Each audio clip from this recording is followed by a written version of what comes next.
Sorry, there was a little glitch in connectivity. So, good morning, ladies and gentlemen. You're warmly welcome to today's webinar, which is going to discuss how African governments can build resilience to finance education in emergencies. My name is Evelyn Aketsch, Senior Programs Officer of the All Africa Students Union, and I'll be moderating the discussion. It is no secret that services such as education and health have been underfunded for decades in most African countries. The COVID-19 pandemic has only worsened the situation for millions of children and education personnel on the continent who were already struggling to access education under very poor and difficult conditions. Girls and children with disabilities in low-income countries in particular are the most vulnerable in emergencies arising from conflicts, public health crises like Ebola and COVID-19 and other such emergencies.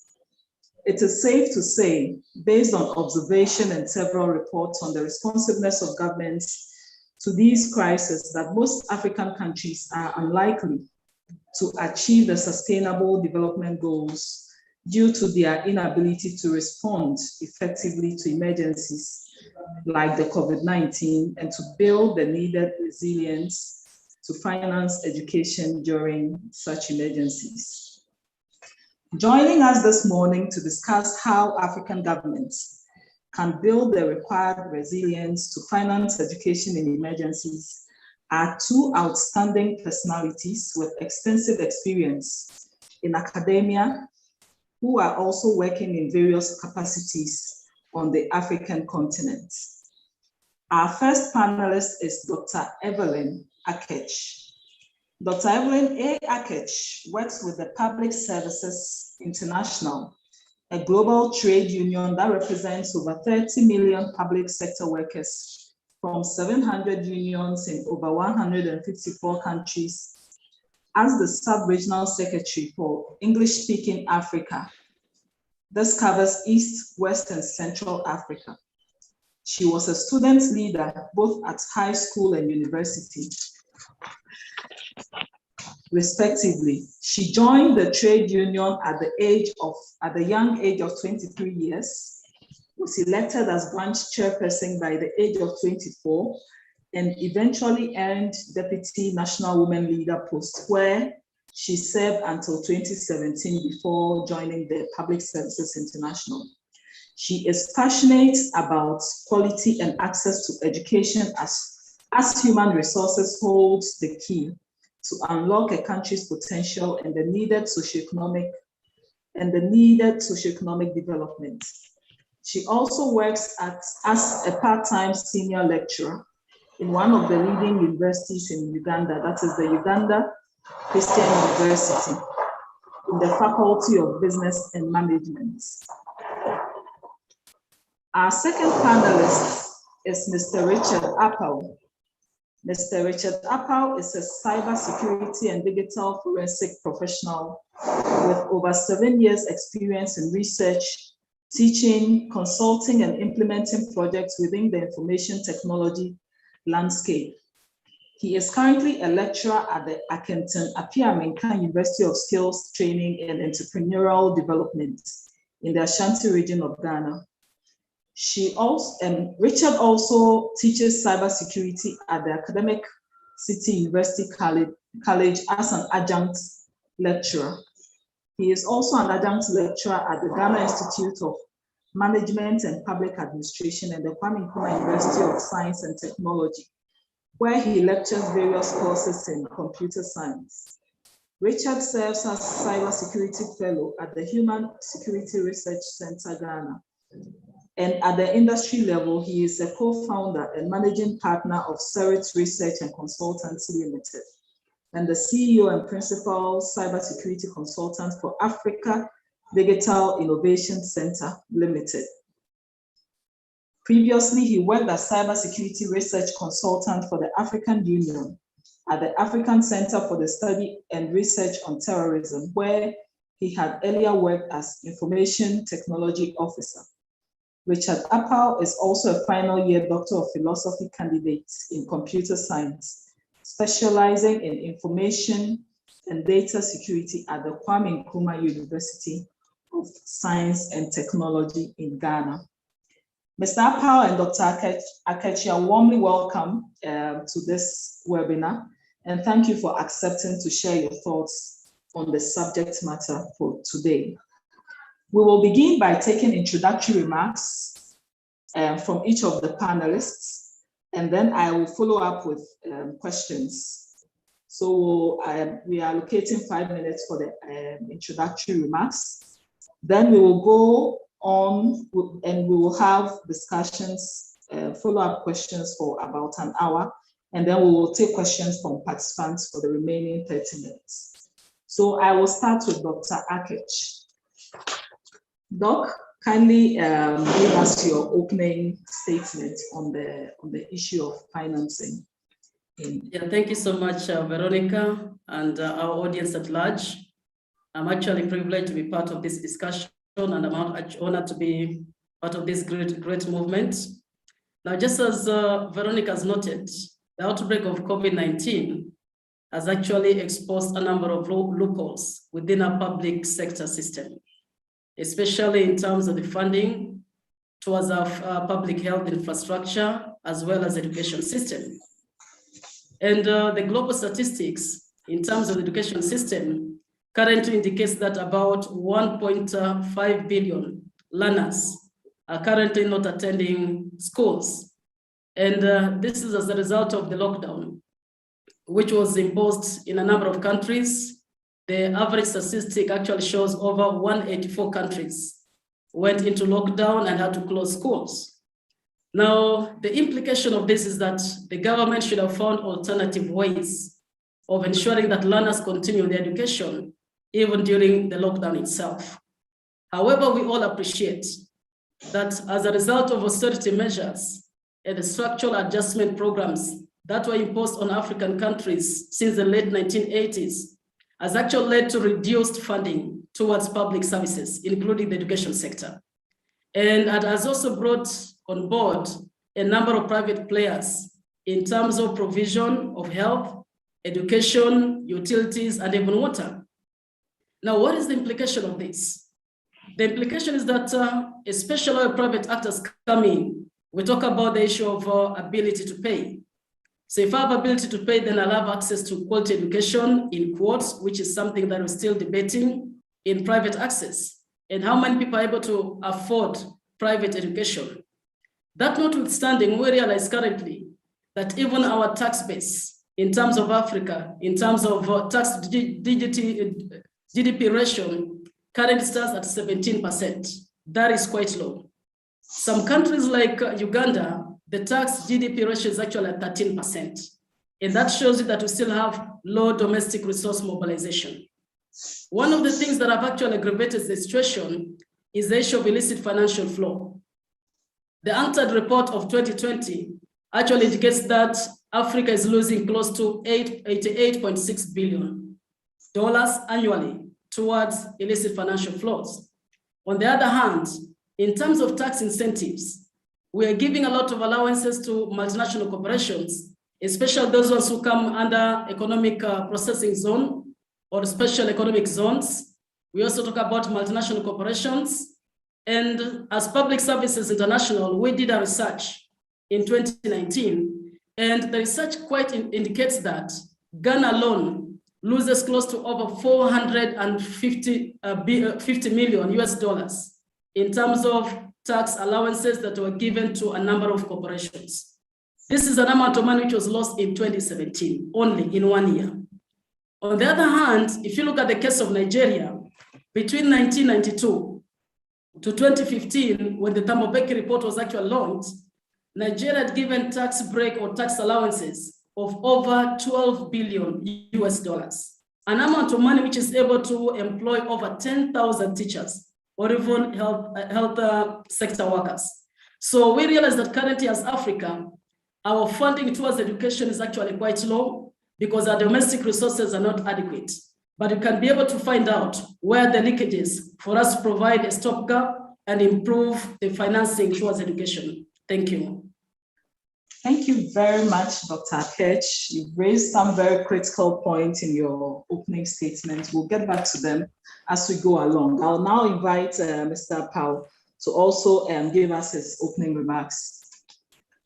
Okay, thank you very much, Veronica, for the opportunity. And I also want to say very thank you to the All African Students Union for putting such a wonderful webinar together. Yes, I think that Dr. Aketsch has actually, kind of enumerated majority of the program and problems in terms of the economic perspective and our ability to generate resources as a continent and country specific.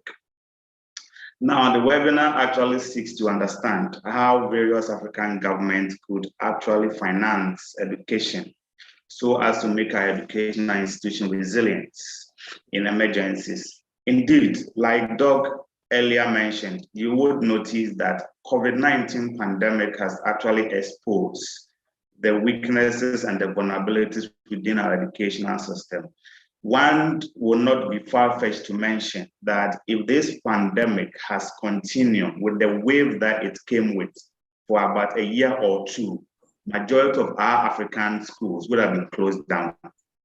And based on the statistics that Doc earlier has espoused, you can imagine we closing down schools for 2 years on this continent. Teachers will tell you the few 3-month, 2-month, and then 6-month lockdowns that various countries experience, going back to school has become a hell because we had to learn complete curriculum that were actually disrupted by the COVID-19 pandemic. So it is right in its sense if you look at the structure. But again, what exactly does the structure tell us? The structure in African universities, African secondary schools, African primary schools, at all levels of education tells us that we have concentrated very much at the manual teaching methodology approach against what we normally refer to as blended learning approach. So most of our educational institutions actually, in reality, lacks the requisite infrastructure that would allow them to withstand any emergency. And it is a fact. If that is the case, as Doc has already mentioned, then our various governments will have to generate the necessary revenue that could allow them to refocus their attention on educational expenditure. I know, for example, that in Ghana, education actually constitutes majority of the country's budget. But the amount of money we are able to spend on education is dependent on the amount of revenue that the country is able to generate. And so, like Doug has already mentioned, if you are able to plug loopholes within our country's financial generation methodologies, then the country would have some amount of money that it could spend in all sectors of the economy. But more importantly, it is very important for our African governments to prioritize their expenditure, particularly for education. You will notice that education actually remains the backbone of every economy. In many of our African countries, there are initiatives of various governments trying to actually make education free and accessible for all.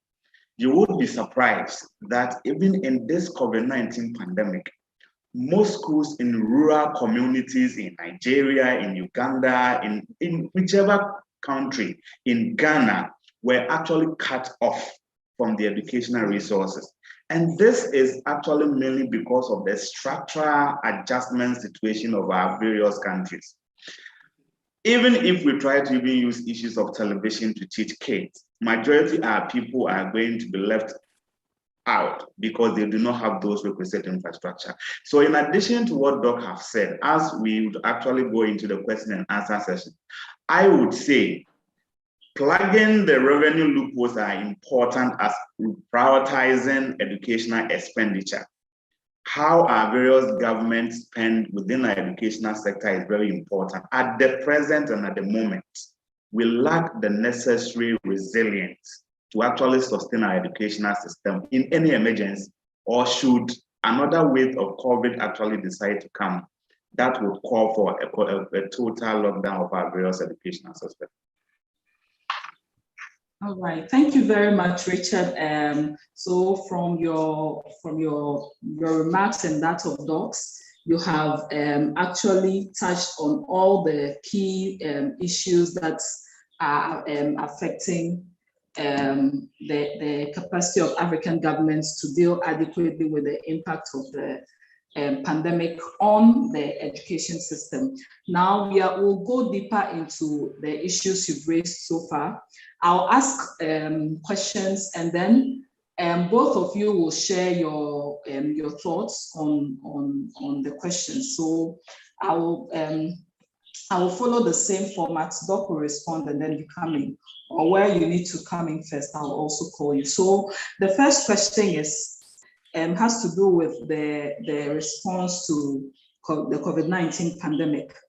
Various reports show that most African countries focused mainly on 4 key areas during the COVID-19 pandemic. 1, distance learning during school closures, teacher training on the use of distance learning technologies, instructional delivery and remedial teaching, provision of water, sanitation and hygiene materials, personal protective equipment, and other resources to prepare schools for reopening, supporting vulnerable populations such as children with special needs, girls from marginalized areas, and refugee populations. Now, our question is, do you think these measures were adequate for the millions of children and teaching personnel who were affected by the closure of schools? Yeah, thank you so much, Comrade Veronica. I want to pick up from what Comrade Richard said. First of all, as Africa, we've been so much used to the traditional way of teaching. Not the blended, we've not yet actually adopted technology or digitalization in terms of our delivery. Now, with the lockdown, it meant that the physical meetings were actually cut off. So that means the only alternative is to go virtual or digitalized. Now, whereas the emphasis was put in terms of teacher training and distance learning, to what extent was this actually going to help? Taking into account, I wanted to give a very practical example, and that is Uganda. In Uganda, we've been in lockdown. The first time it was about 6 months. The second time now is also about 4 months. And that means you can't meet anybody. So even if you're to teach me in terms of distance learning approach, how are they going to access the materials? Because one of the things that the government did was to provide home study materials. But who was going to deliver them? Who was going to supervise our type of students? Let's appreciate the type of culture we've calculated in our students, generally in developing countries, is not that culture of critical thinking and do it yourself. Because you've trained our system in such a way that you must be there physically for the students to be able to learn, or the pupils themselves. Now, by the time we actually try to train the teachers themselves in terms of distance learning model development, what considerations were being put in place to take into account the various needs of the learners themselves? Because when you talk about active learning, you need to get a feedback from the students or the learners themselves. Will this work? Will this not work? Secondly, how much money was actually allocated to ensure this becomes a success? I want to mention a country, but I'll cite some very interesting incidents where there was a rolling of a new curriculum, which is more of student-centered as opposed to teacher-centered. However, in the rolling out of this curriculum, they would bring about almost 2,000 teachers in one room to be facilitated by one facilitator. In terms of practical learning, that is not really good enough. That is in terms of more of quantity as opposed to quality. Now, we talk about provision of water and PPEs to prepare the schools for reopening. We know globally, as a result of the disruption in global supply chain, even accessing the PPEs to the health sector workers has been such a hassle. So to what extent really were our governments able to provide what they claim they're actually providing? For me, it is still something which is not statistically backed in terms of the adequacy of this. However, that notwithstanding, If you're going to have a reopening which is safe for everybody, what you should be focusing on is actually the provision of vaccines, but more importantly, building the infrastructure that can actually accommodate digitalization. Let's look at our internet connectivity in Africa. It is so sad that if I came to Ghana, I must go to a specific spot or a hotel for me to be able to access a good internet connection. As Comrade Richard said, how many kids in the rural areas have access to that? In the case of Uganda, we have tried the approach of learning over TV and radio station. We have about 15 million learners currently at home, not going to school. And the question was, how many people can access, how many homes have access to TVs? So in terms of responding, I still want to emphasize, the pandemic caught us unawares. And for me, the exposure in terms of how much money we spend towards achieving quality education, both in terms of infrastructure, both in terms of the educators themselves, has actually been glaring. So for me, if you'd ask me in terms of supporting the vulnerable children, how many were reached out to? In all honesty, we know the African country, they will start investing in a boy before they invest in a girl. If a child has got disability, somebody has got seeing impairment, they're actually blind, and you're making a program over TV. Whom are you helping? So we need to actually rethink in terms of what strategies are going to help us. And for me, the key question is, how do we find the funding? For me, that is the key question. How do we, once again, prioritize our what is very important for us in terms of strategy towards education? And that is something I'll come back to later on. But in terms of the responses, just as they're very weak in the health sector, they've also been very, very weak in terms of education. If you compare education response and the health sector response, you can say there was 20% improvement in the health sector response, but almost 1% in terms of responding towards education. Let's appreciate it. For countries that have locked down, education is not a priority. So we can't even say that we were ready for it. The response towards education in terms of pandemic is still very inadequate. Thank you. Thank you very much, Doc. That's very worrying.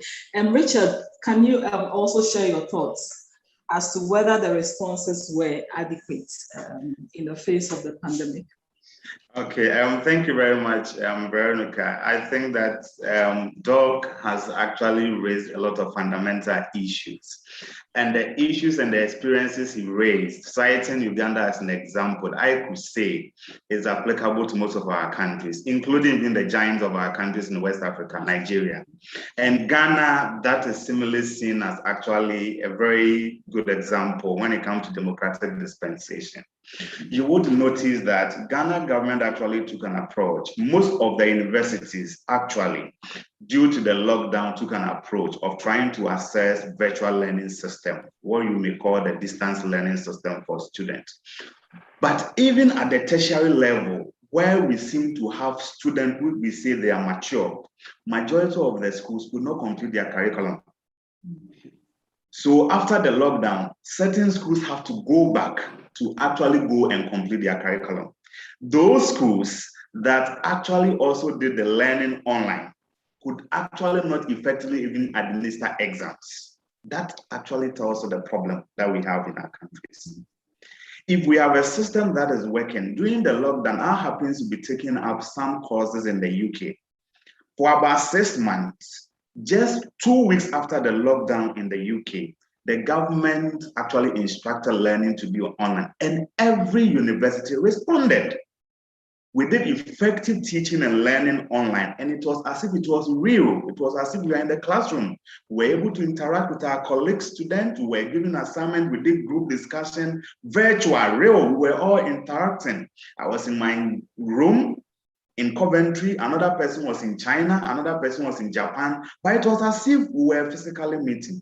That is educational infrastructure that worked. The whole of last year, majority of students who went to the UK to study in the US did so online. They never stepped foot in the classroom, but it was effective. The learning outcomes were achieved. The learning objectives were met. On our part of the world, like Uganda did, we also tried the TV and the television. But how effective was it? how many kids were actually having access. Look at the various levels of education, the basic levels. And then you have some 2 channels on GTV. So P4 basic will come, P3 basic will come, and then we are scheduling them. Look at the number of hours that were actually lost in active teaching and learning. And he raised a very fundamental issue about the disabled community. They were completely cut off in all this learning process. People with hearing impaired, there were actually no facilities. In any case, even physically, whilst we're in the classroom, most of our universities actually even cut such people off when it comes to our tertiary education because the facilities are not there for them. But it was worse when we had to go virtual. That actually is to tell you that we have not actually ever even anticipated such emergencies to even put in place the requisite infrastructure that can absorb such emergencies.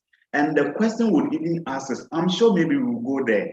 Are we even still doing something right to actually forestall the needed infrastructure? Look at the internet issue that he mentioned. Students who were actually learning virtually had to spend many cities just to buy data. It is not just even about the poor internet connectivities on African countries. It's about how expensive data itself was for students. And looking at majority of our students from poor communities, from poor parenting, some of them are working to paying themselves, and they didn't have the necessary finances to even buy bundle to stay online to learn. Some university has to resort to posting learning material to students in rural communities. Bad posting system, bad addressing system, all these actually contribute to the problem of the education. So I would say, yes, the government took emergencies at the time, but they themselves realized that those issues that they considered were not effectively enough to sustain teaching and learning. And about provisions of PPEs and all that, you, like Doc actually mentioned, there was actually global shortage of supply of some of these PPEs. But I think when it comes to government of Ghana, I would say that at the initial stage of the process, they were able to actually coordinate some effective distribution of PPEs, which I was very impressed about it, because at the point, senior high school had to go back to go and write their WASI. There were some provisions of PPEs just to cater for them. Teachers were provided with meals. Students were also provided with some food so that vulnerable people that are actually been affected deeply by the COVID-19 could not be able to stay home because of lack of money to buy food. So on that score, I would actually commend the various government that took that initiative to ensure that everybody was actually at present in school. But fundamentally, the issue Doc actually raised comes to bear: lack of infrastructure. And the infrastructure is not just about technology. How are even our various teachers actually trained to actually use blended learning? You would be surprised that we would have teachers within our basic school system who cannot effectively use computer. And so if you put in place the necessary technology, would those people be able to use technology to deliver the students? How are our teaching methodologies? Like Doc mentioned, at any level of our educational system, the teaching methodologies are different.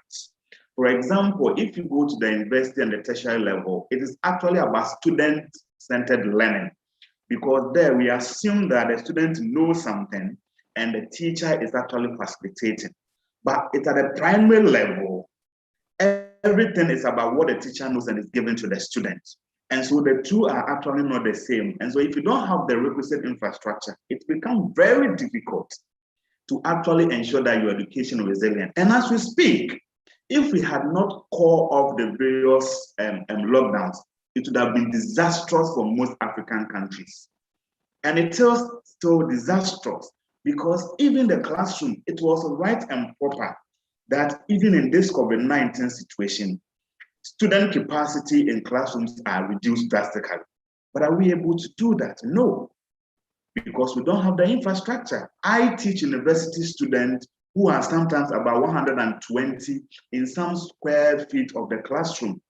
you cannot effectively actually provide social distancing rules in such schools. No, you can't do that because there are not enough classrooms. But if blended learning technologies were actually happening, if there were virtual systems in place, we could drastically reduce the number of students in the classroom. Some students could decide to stay in their room, while others could decide to be in the classroom. And still, they will be able to have interaction with the student. This is how educational resilience in emergency looks like. But as it is, we don't have it.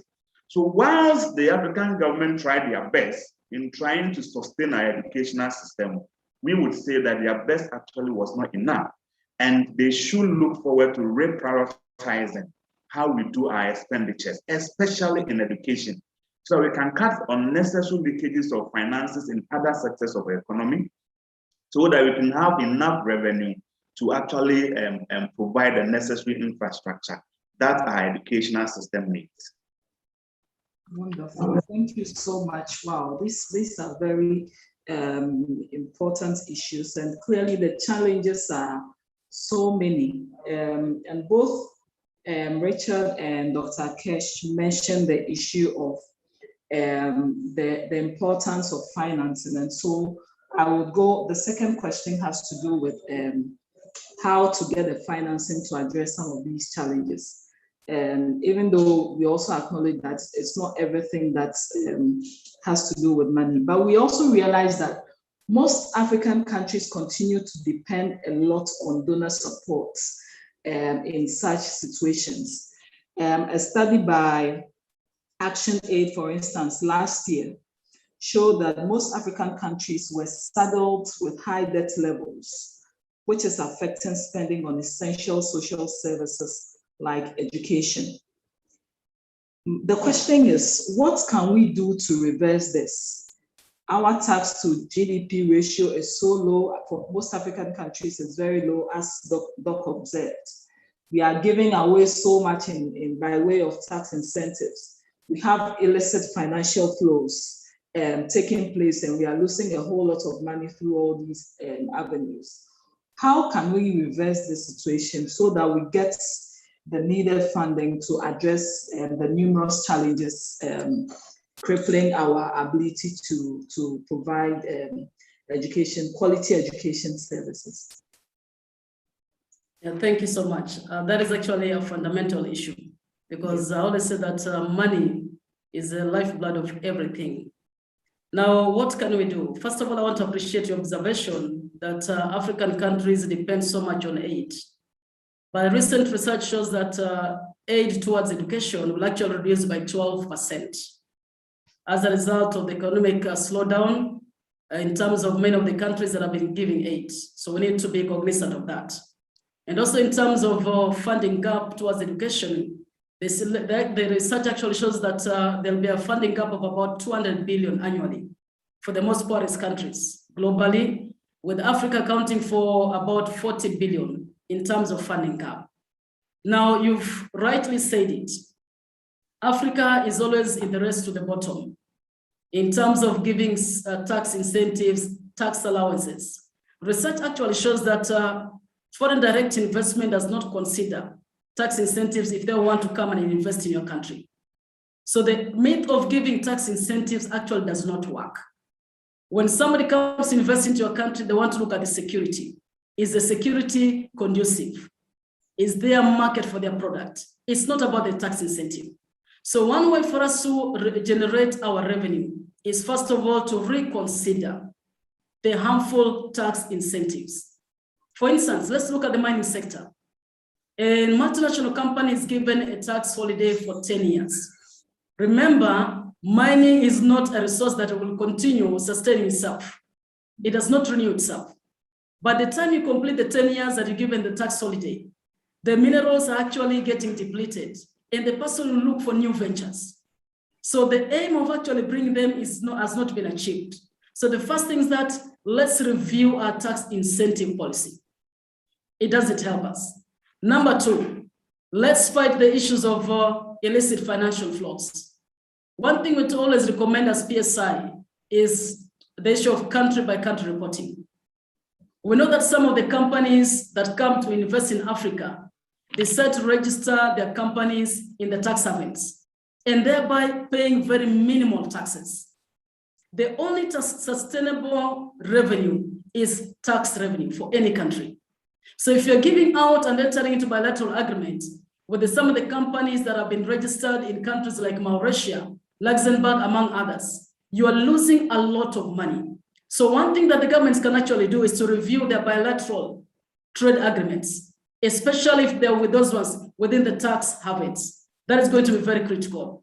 But in addition to that, I just want to point out something. One of the researchers, one of the UNESCO, I think it is actually UNESCO report, indicated that Africa's budget towards education is one of the highest, at about 5% of the GDP. However, the utilization of this money is also a question, efficiency issue. They actually know that only 15% of the budget goes to the substantial issues that are needed to improve our education system. So the government should also review itself. Why do we spend money on things which are not value adding? From accounting perspective, we normally say, can you eliminate those processes that do not add value to the final product? If only 15% of the money goes to facilitating the teachers, the infrastructure at lower level, and the other 85% is used in policy formulation, that is not acceptable. But then, importantly, we need to increase our tax base. And the only way we can increase our tax base is to ensure that the multinational corporations and also the big domestic corporations pay their taxes. Let's have an efficient tax administrative system in place. This will actually help a lot. But I love the pandemic for one reason. With the collapse of the global supply chain, the issues of PPEs, people are turning back to the local suppliers. Can our governments actually build the capacity of the local industry to be able to generate the needed revenue? Because if I'm a Ghanaian or a Ugandan, I will not take my money and go and invest it somewhere else. It will still be replowed back into my country. However, if I'm an investor from the UK or Switzerland, I will repatriate my profits and they will be used to develop either Switzerland or UK and not Africa. So if you're going to increase our resource revenue, our domestic revenue, can we help our local industries to do value addition to our products? Because look at our import-export in terms of payment balance. It is quite bad because as Africans, you're only exporting the raw materials, not value added. And in that aspect, we are losing a lot of money.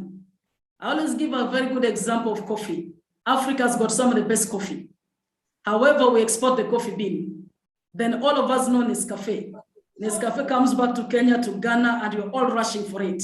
And you pay 100 times of the amount of money that you use to actually export your coffee bean. We are not thinking.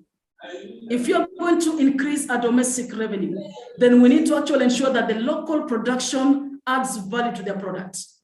We need to protect also our industry from some of this influx of, with due respect, Chinese substandard products.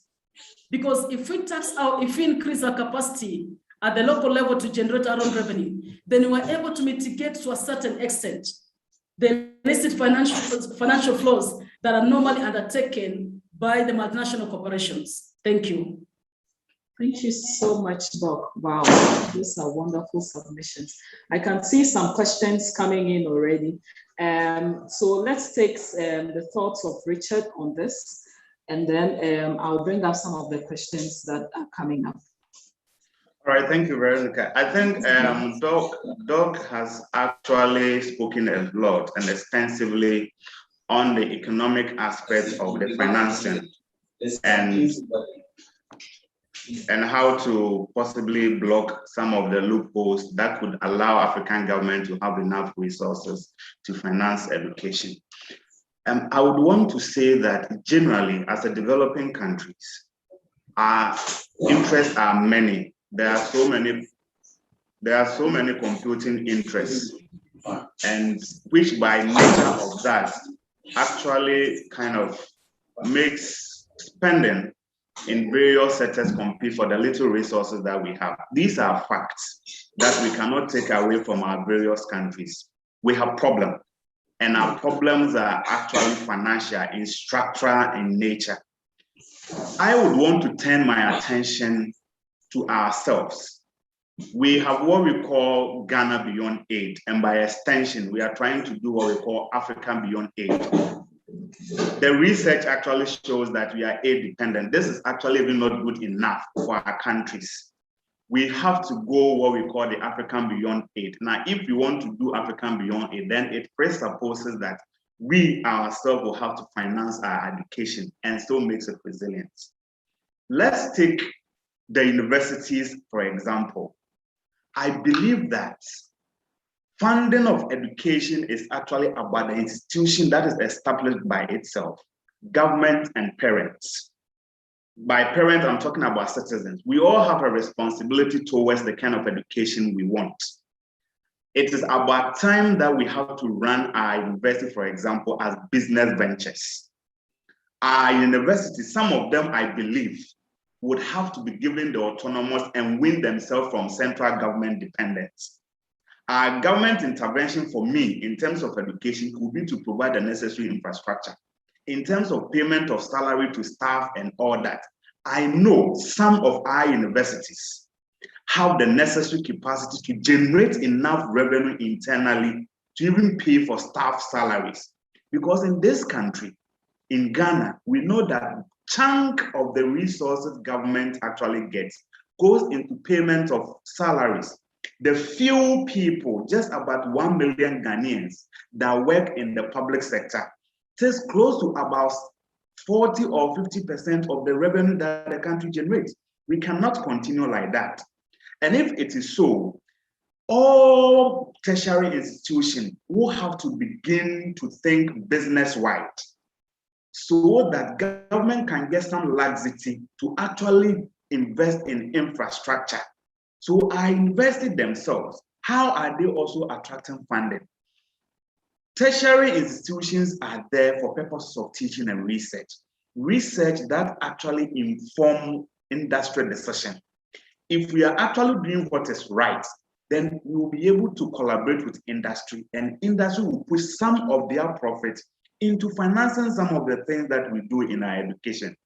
But our educational institutions, even from the tertiary level, actually just sit there, always waiting for government subventions. It cannot work like that.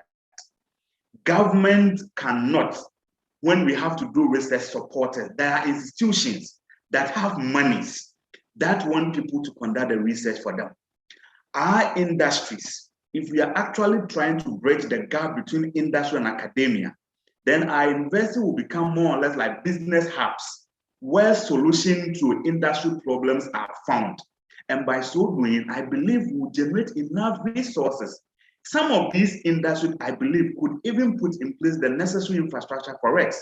Because I know organizations like the telecommunications have put in place infrastructure in some of the universities.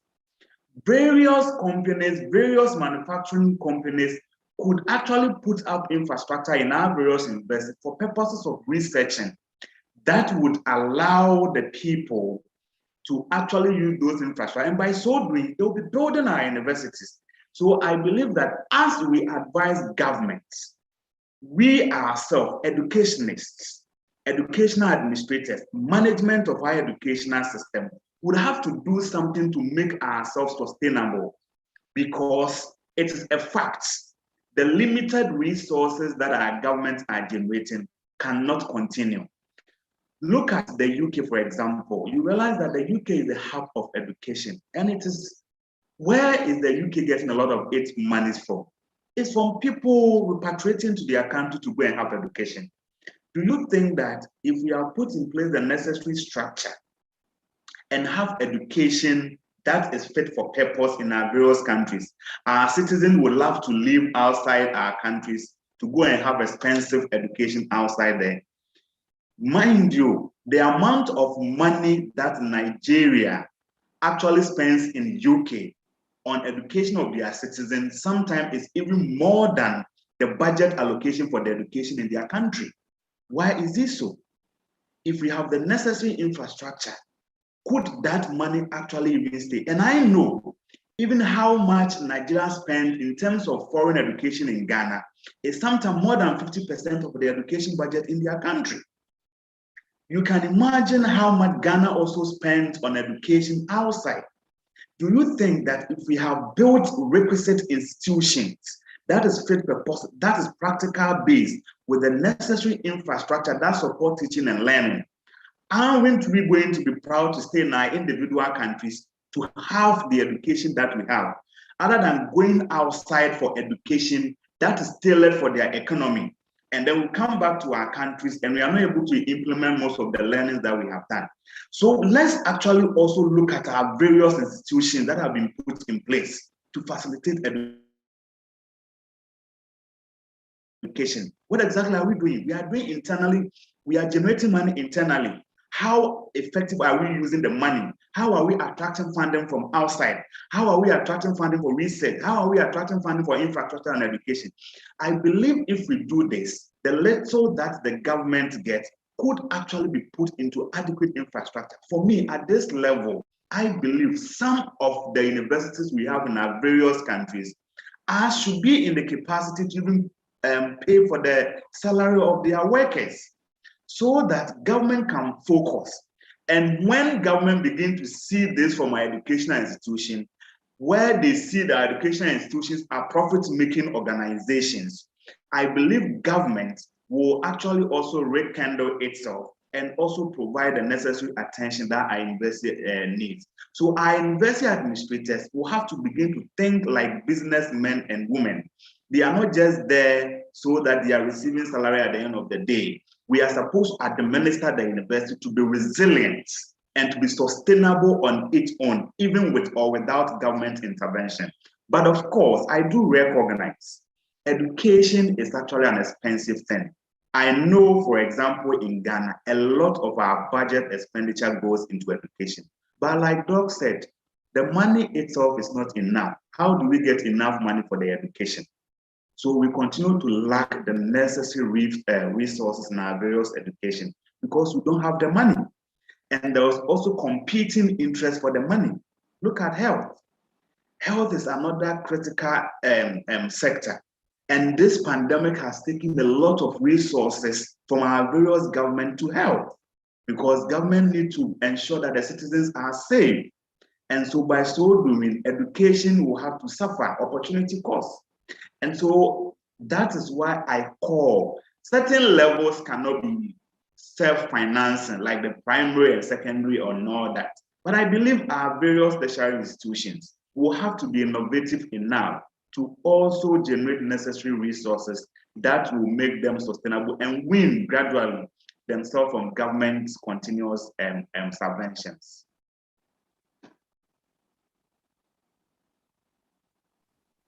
Yeah, thank you so much, Richard. I think your submission, one thing I picked from your submission is the importance of, innovation and adapting ourselves to the changes that are going on in the sector.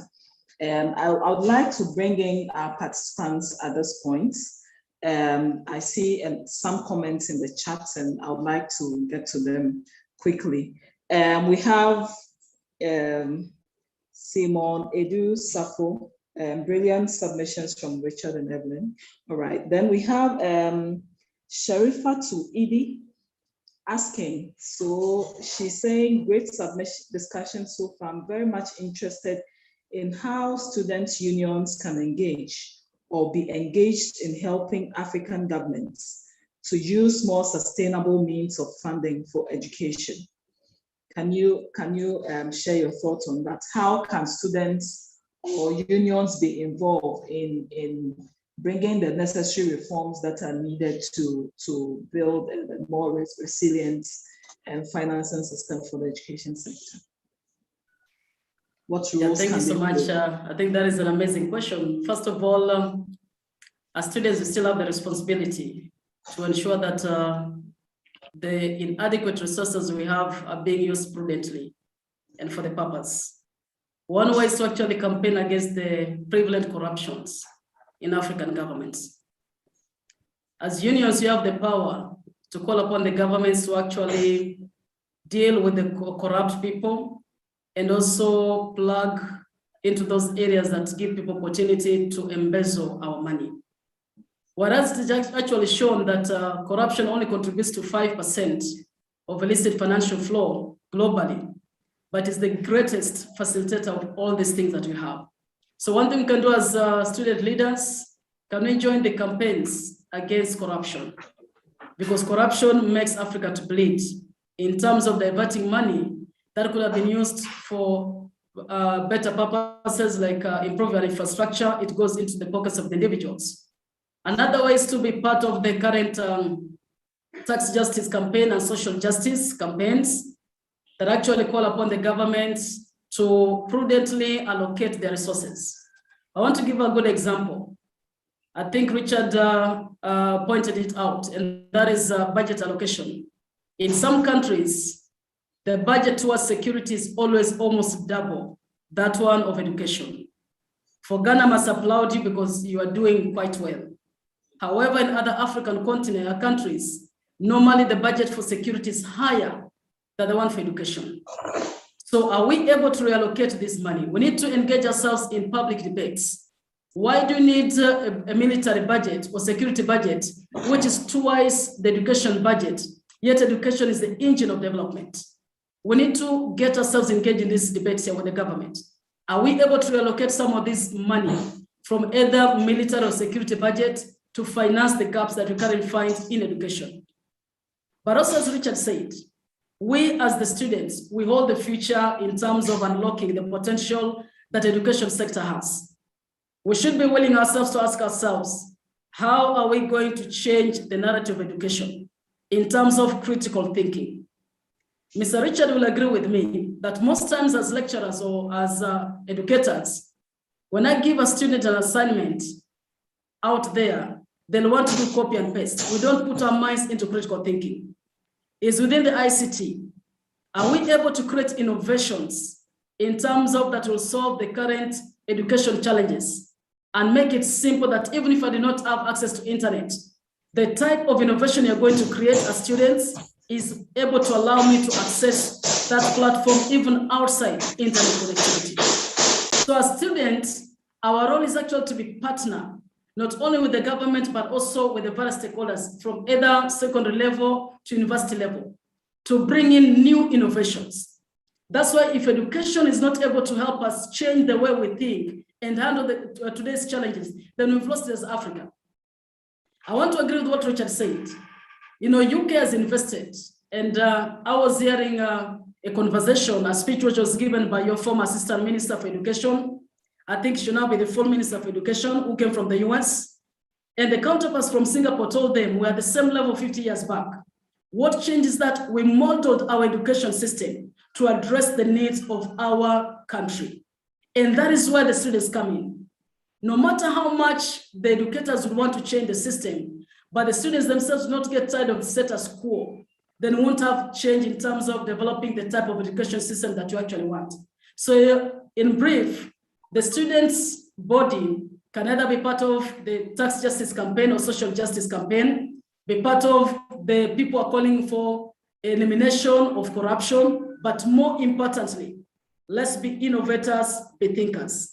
Your brains are still young. You're able to see things from a different perspective and bring innovations that will go beyond our current challenges of even connectivity. Thank you.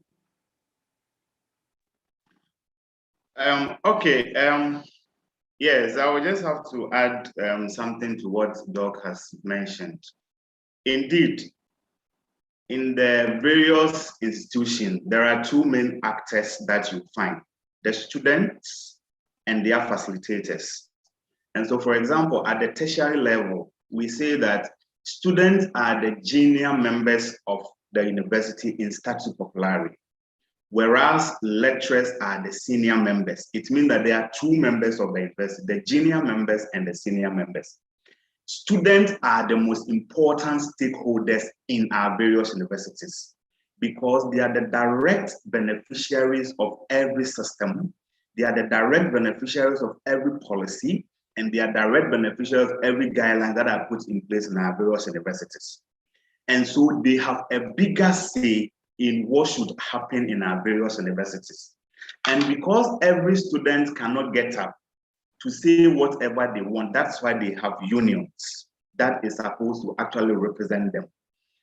I would dare say that it is important for our various student unions themselves to behave like civil society organizations and think tanks, to prefer policy alternatives to government and to the universities that they found themselves, or to the lower levels of education.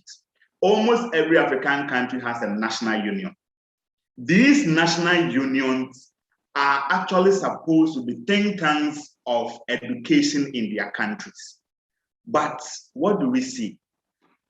These student unions themselves have become appendages of various governments. And from their election to whoever becomes their leaders are purely political sponsors. And so they themselves do not have the capability, the capacity to actually check what is happening with their government. You have a contract between yourself and government and the universities. You are a citizen of the country. Your constitution says that you have to be educated. You have right to education. It is not a privilege. Education is everybody's right on this continent. And it is not just mere education, quality education, because you are supposed to be trained very well as a young person, where the country entire actually rests on your shoulder. If we'll be able to do that, then we have to contribute. In any case, I would say, if you cannot be engaged, you have to engage. And being engaged is that you have to have a say in whatever is happening. Every national policy discussion that is taking place, student unions must be seen to be actively involved, because at the end of the day, they are the ultimate beneficiaries of every system. For me, I cannot imagine where older generation go and sit in a cabinet meeting without any student present in that cabinet meeting, without any young person present in that meeting, purporting to be taking a decision for young people. It doesn't work like that. Where such meetings are taken, student leaders might be present. It will not be actually far-fetched that when cabinet is actually taking a decision on education, it will not be out of place that representatives of student unions are there to argue their case on what they think is best for them, because they are taking a decision that is going to affect their future, and they must own that decision. And if that decision should be owned, it's actually about how relevant these student unions are seen in their various countries. But it's unfortunate. I can use my country as an example. We are not seeing that from the student unions. Both of those in the universities, those at the national level, those at the regional levels. Gone are the days where our student unions could actually even cause a change of government. It is happening now. As various student unions have allowed the various political actors to use them as conduits, and they are actually using them to prosecute their agenda to the detriment of the education system. And so the student union themselves, if they want to be engaged, and if they want to engage, they might be seen as think tanks. They might be seen as civil society advocates who are interested in the rights and welfare of students in their various countries and their various institutions. And I believe if they begin to take on various educational institutions, if they begin to take on government on policy propositions, and they're able to offer policy alternatives, they will be taken seriously and they will be engaged at all levels of educational decision making.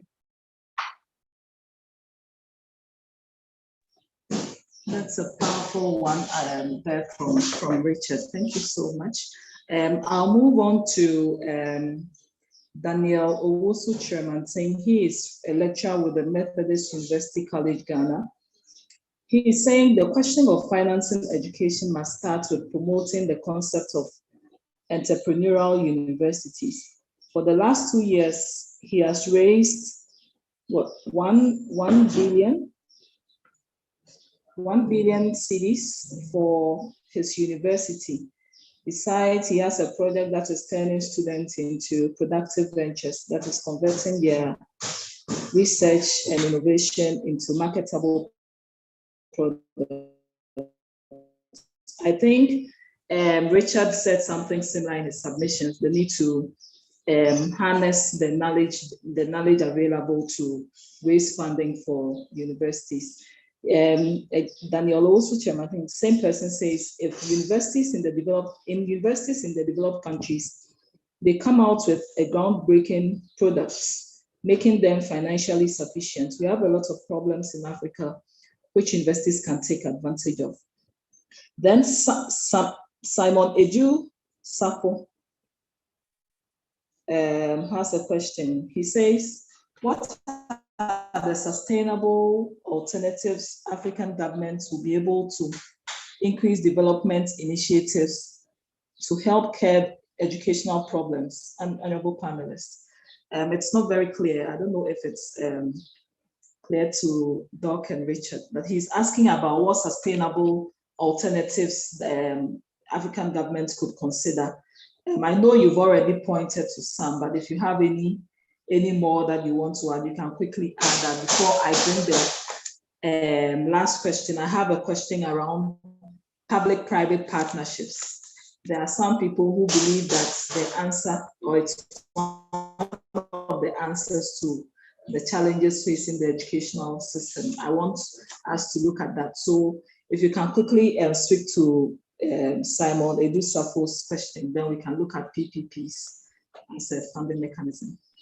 Yeah, thank you, Veronica. I just want to repeat some of the submissions that my colleague has put forward in terms of developing sustainable alternatives.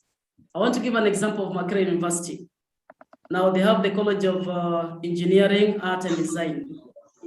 And the government has actually given them funding to manufacture a vehicle locally. Not assembling, making it themselves. And currently they're making a number of buses that are going to be used. These are electric buses, not battery buses. And they're making almost 100 of them to be used in public transport. And so by the time these initiatives actually rolled out, the university is going to get a number of funding, but at the same time, the government is solving the issues of transportation challenges and also getting taxes, because the university has to register this as a company. So they're providing locally made solutions, which is also going to generate revenue, at the same time solving the transport challenges. So one thing the government can actually do is to encourage that creativity and innovativeness in terms of allocating more money towards research, because currently I want to appreciate Comrade who has raised almost 1 billion Ghana cedi from outside. But then the responsibility of the research, if you want to develop a nation, is for the government. You will agree with me that most times when you get these funding grants, especially towards research from outside, they'll be directed towards a certain discipline or a certain area. That limits you in terms of its application. However, if our governments deliberately decided to fund specific research, either in technology area, either in agriculture area, to improve our mechanism or also improve our productivity, that is one way of already generating your own funds. You're investing in research, but this productivity is going to be quite high. So the government should think about investing a lot in terms of research that addresses the local needs. Getting aid from outside is good, but they limit our areas of research. Most times actually use this research to go and develop their own products. So locally, the government should interest itself. Let's allocate more money towards research and development at higher institutions. That is going to be one way of creating solutions and also generating revenue at local level. Thank you. Thank you very much, Doc. And Richard, any comments on Simon's question? Yes, I think that I will just re-emphasize some of the points Doc made. The last point she made was actually R&D, research and development. And I'm very happy he touched on that subject.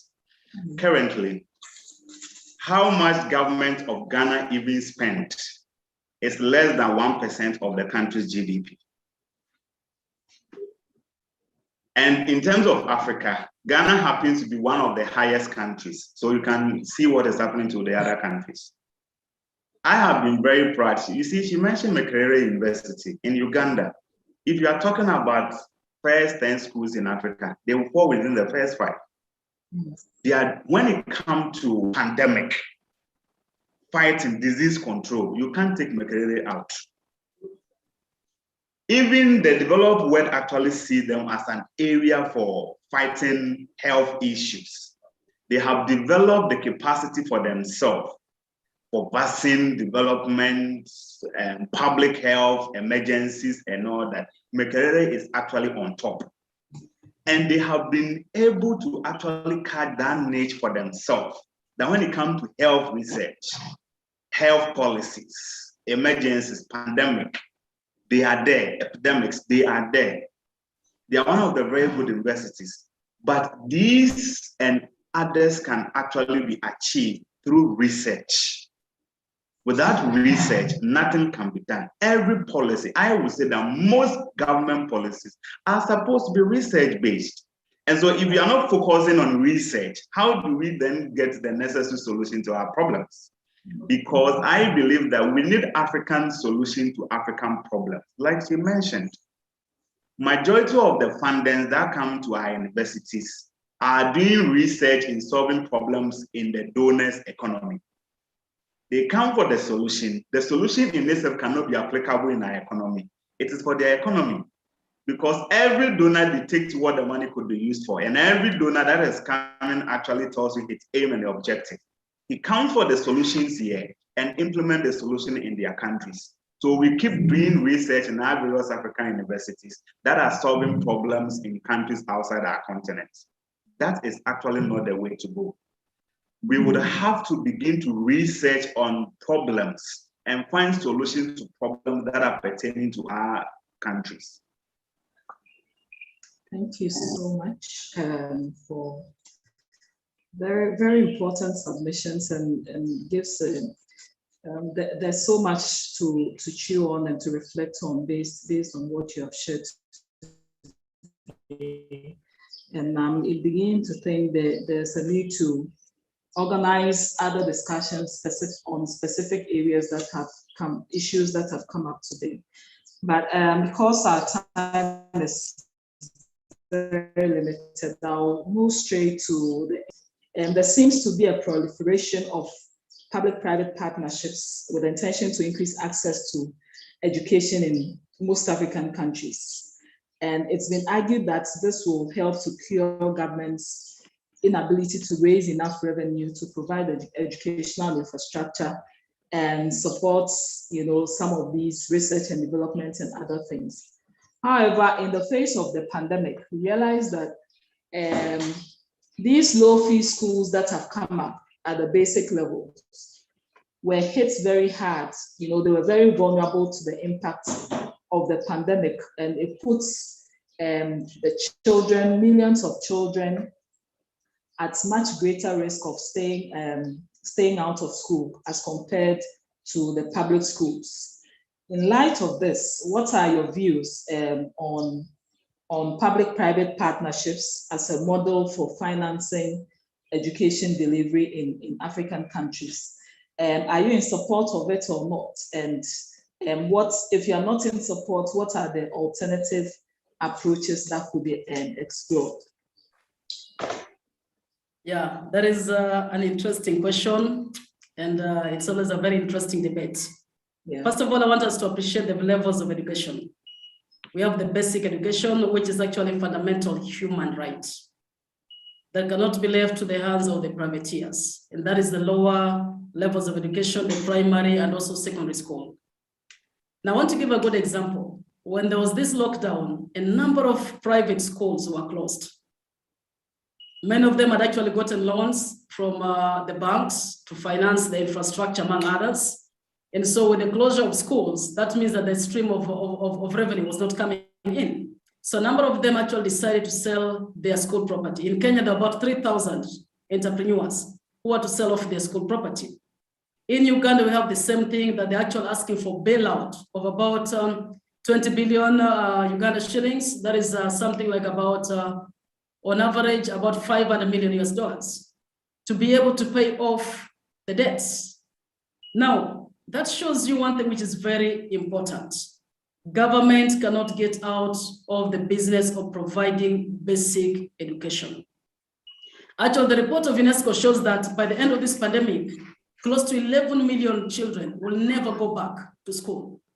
Because if some of these schools have actually been closed, like the low-fee schools that you're talking about, they've actually been closed. The children who are basing on, depending on them to access the education will no longer be able to do that. And then we talk about inadequate infrastructure. What will now happen? So when it comes to PPE provision of education at the lowest level, no. We know that parents have got a choice, and we don't take away their choice in terms of determining whether to go to public school or to private school. But it should not create an environment that forces the parents to go to private providers. The role of any government is to ensure the quality of their education. Let's appreciate it. Most times as private actors, we're interested in the quantity. How much money am I going to get? If I have so many students, whether the student to staff ratio is not acceptable, I'll still engage them so long as they give me the money. However, the element of quality of education is a preserve, okay, or a prerogative of the government.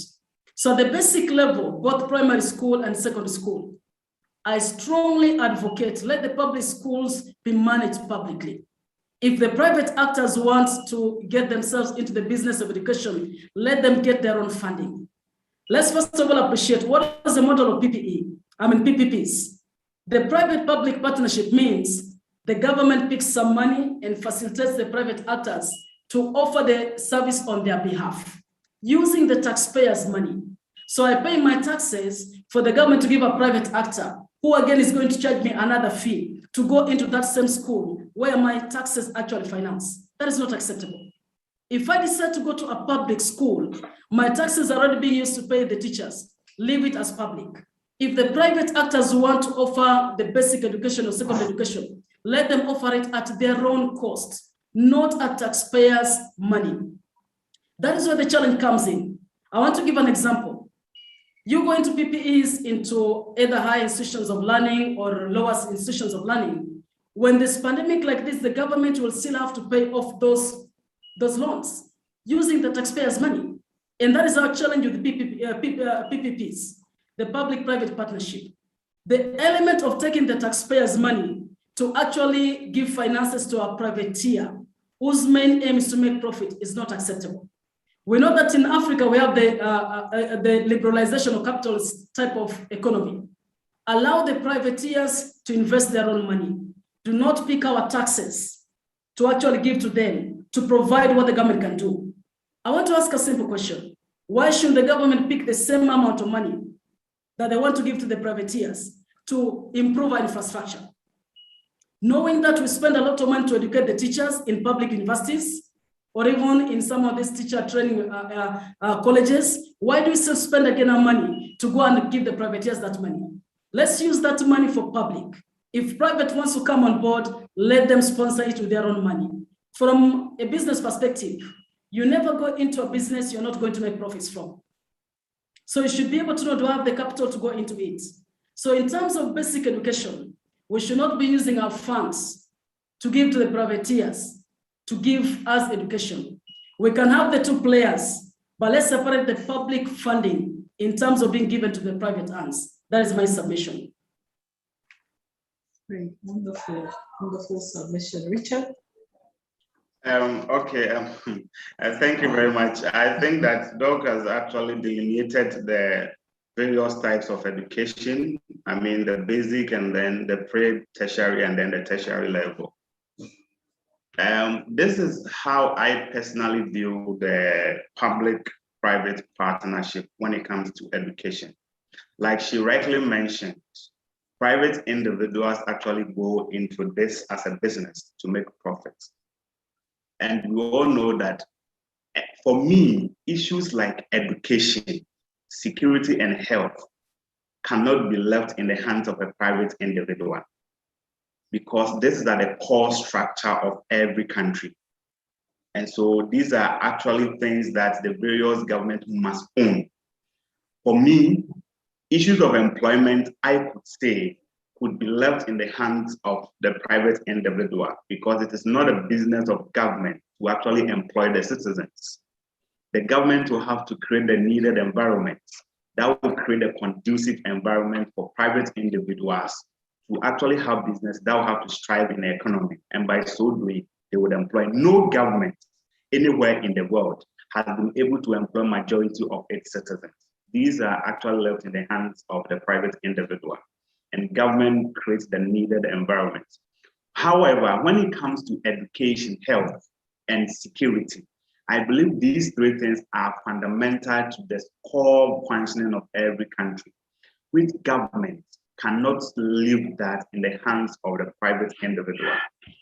However, because we see private institutions, and I'm talking about the basic level, as business models that they run for businesses and they also employ people, the way government actually support enterprises and businesses to grow, I believe government could provide such support to educational institutions.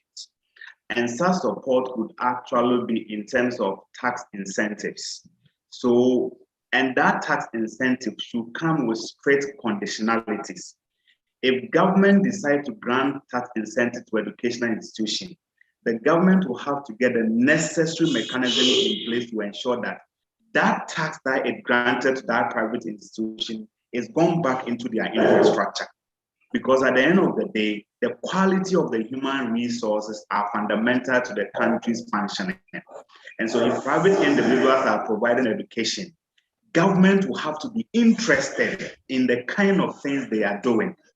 This is different. Just like even when somebody is manufacturing a product, and there are standards in ensuring that the product actually meets the country's standard. In education, we would have to ensure that the education the private citizen is providing is of quality. And so by so doing, there are standards. If there are government textbooks that are given to public schools, private schools might use the same that. And I know in Ghana, government provides some kind of support to private schools. Sometimes government has even bought buses for private schools, both at the tertiary and the basic level. But it will be very important for us to put mechanism in place. Just like you mentioned, these are public funds that are going to private hands. How are government able to check to ensure that the monies that it invests in the private individual schools are yielding the necessary results? Is that okay? So I believe, like these emergencies, government has actually provided money for SMEs to be on their feet to ensure that they are growing. So if there was any intervention for private school to ensure that they continue to provide education, that is where they are now. Because our governments do not actually have the capacity to bring education very closer to the doorsteps of their citizens. And so the private individual is actually trying to put part of that government responsibility in business sense, in trying to also provide access to education. And so whatever it takes that government will have to put in place to ensure that their business model is successful is also very important. By so doing, there should be mechanisms in place to ensure effective utilization of government resources that goes into the hands of private individuals. For example, in our country, there was what we call free basic compulsory education. And all students that actually go to public university, public schools actually do not pay fees. But people that choose to go to private schools actually pay fees. It is actually a choice. Parents actually have those resources to pay in those private universities. So they actually go there. But what about areas that do not actually have government schools? And it is only the private schools that are in existence. How would the government ensure that citizens in those areas who do not have the money to go to private schools are actually not prevented from schooling? I believe these are other aspects of the PPP that we can look into, such that government could have a very good arrangement with the private sector to actually take care of vulnerable parents, poor parents, who could not actually afford their fees in an area where government also do not have public schools, so that so that such students could be educated in private facilities, with government contributing to their education in such private facilities. I believe these are some of the PPPs, but not necessarily taking government revenue and giving to a private person to actually manage. And in saying that, it means that government will still have to expand access to education at all levels, so that education in private institutions therefore become a luxury. Why are we saying all this? We are calling the PPP because government has reneged on its responsibility. Education is not something that will have to be left in the hands of the private sector. But I will tell you, in even our country, if you compare the performance of public and private at the basic level, you know that the private people are far better in terms of how they manage education, its quality, and the kind of resources that the students are exposed to. Why can't government actually do the same? Because when it comes to human resource, I believe that the public schools have the best human resource in terms of teachers. But how come private schools that do not have comparative human resource as compared to the public schools are doing far better than the public schools?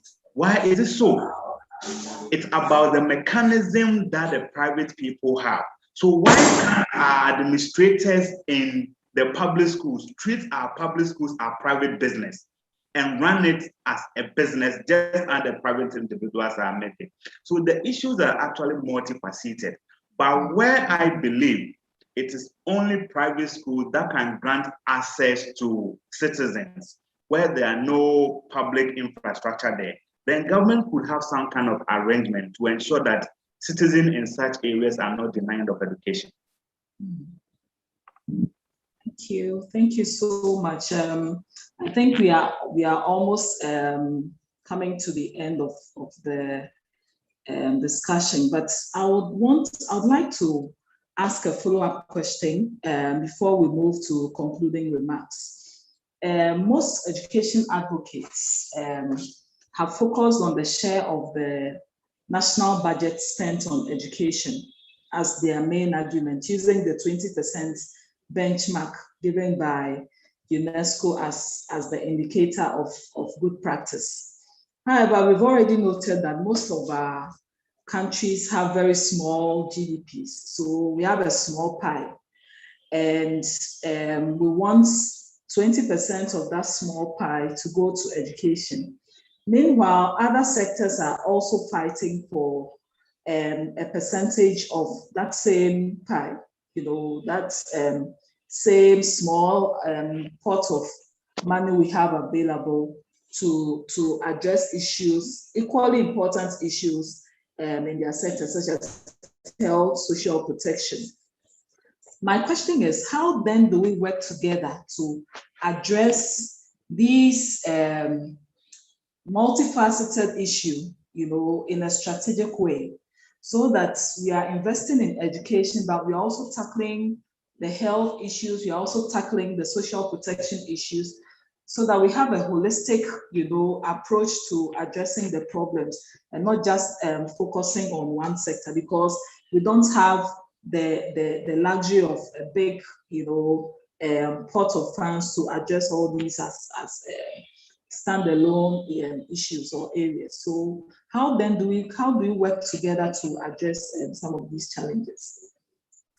Yeah, thank you. I just want to refer to the report of African Development Bank in terms of Africa Economic Outlook of 2020.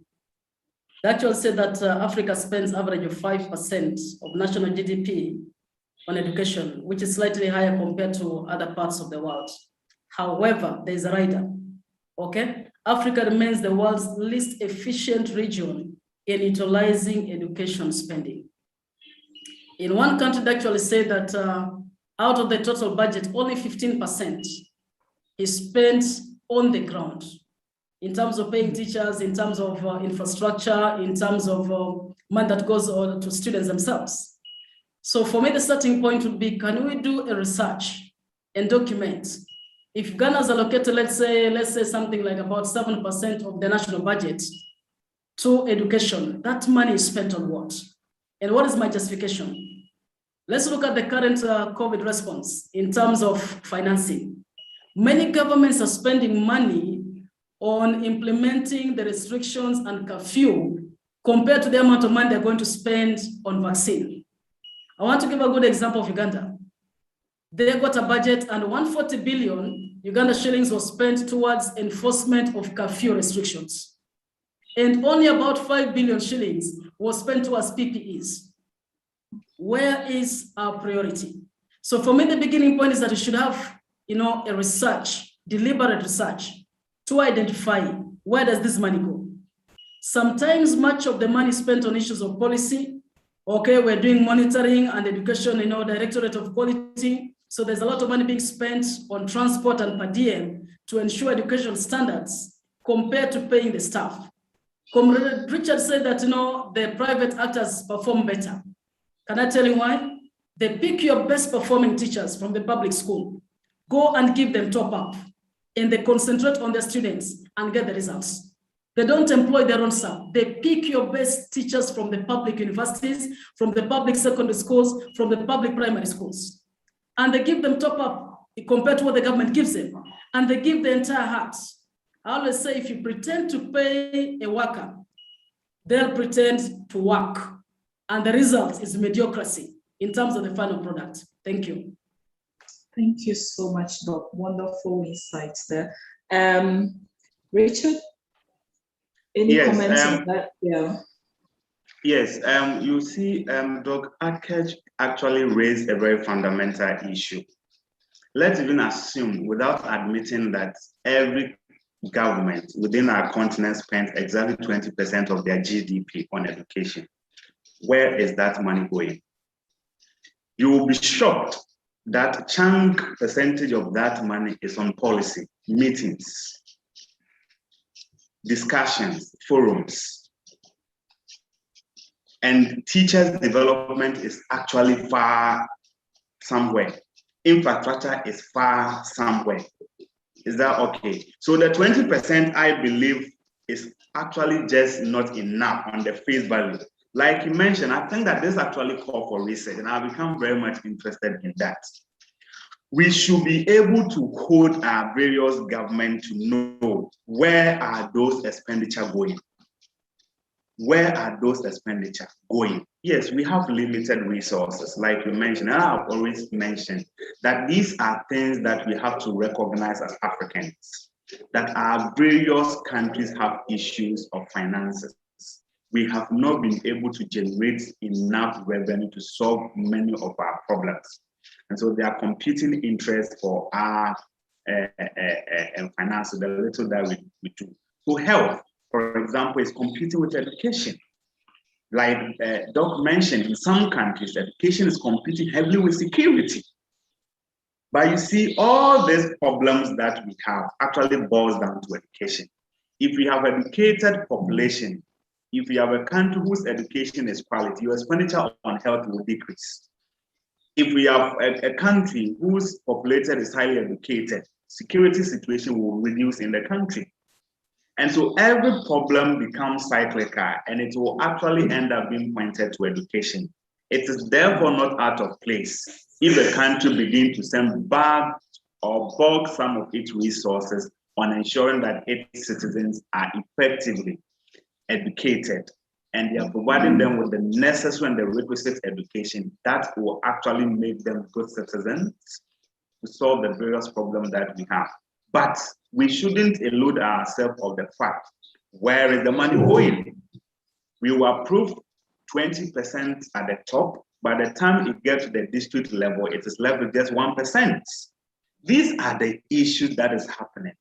How these monies are expended and how they are traced and how they are counted should actually also engage our attention.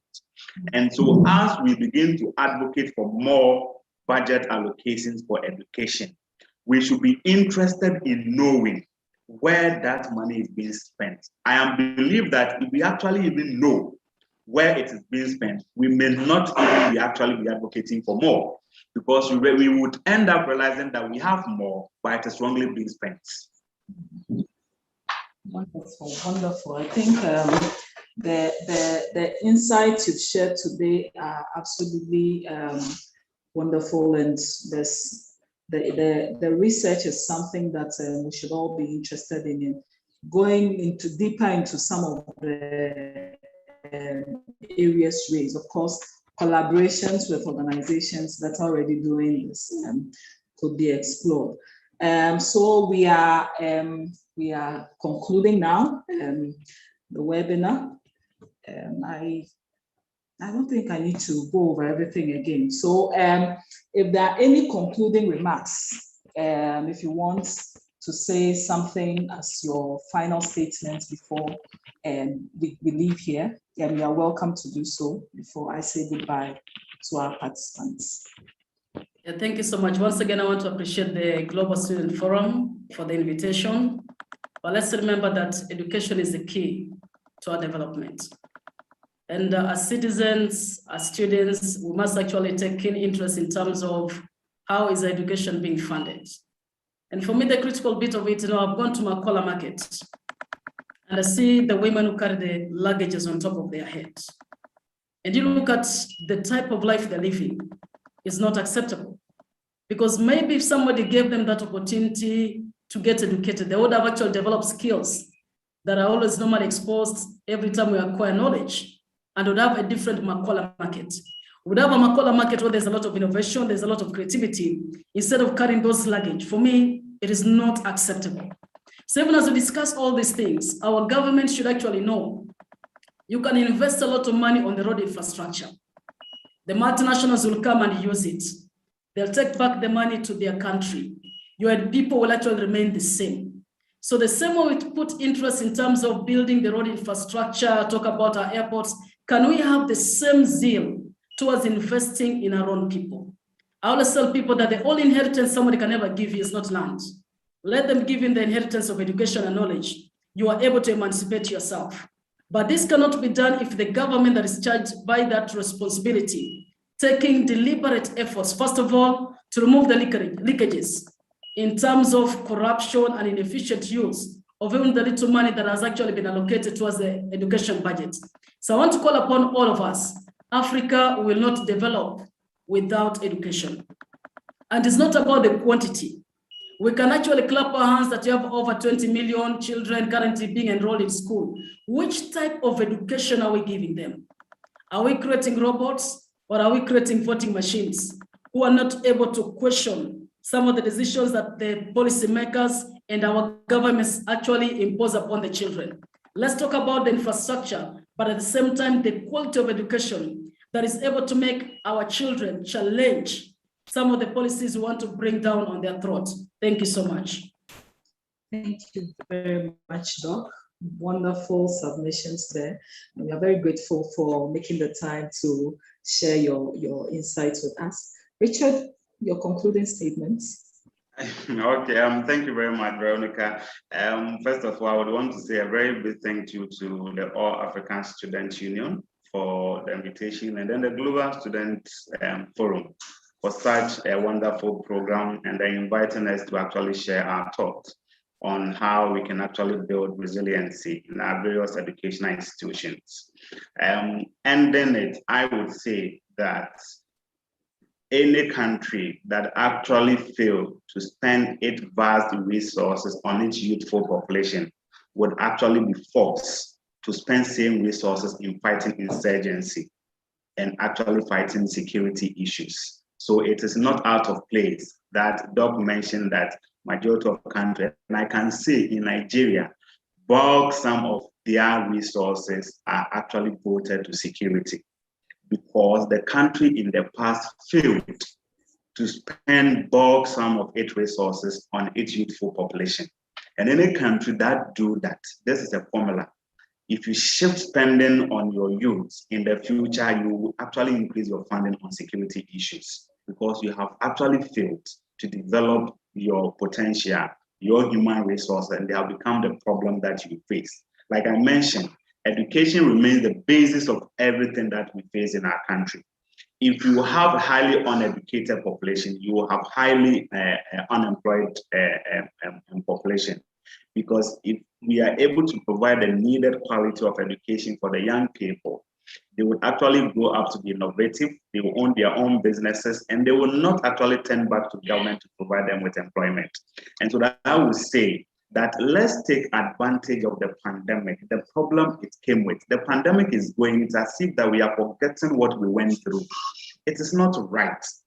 This is actually the time to think right and to put in place the necessary educational infrastructure. Let's go back to the blended learning concept. Now, you can't do anything in education without technology.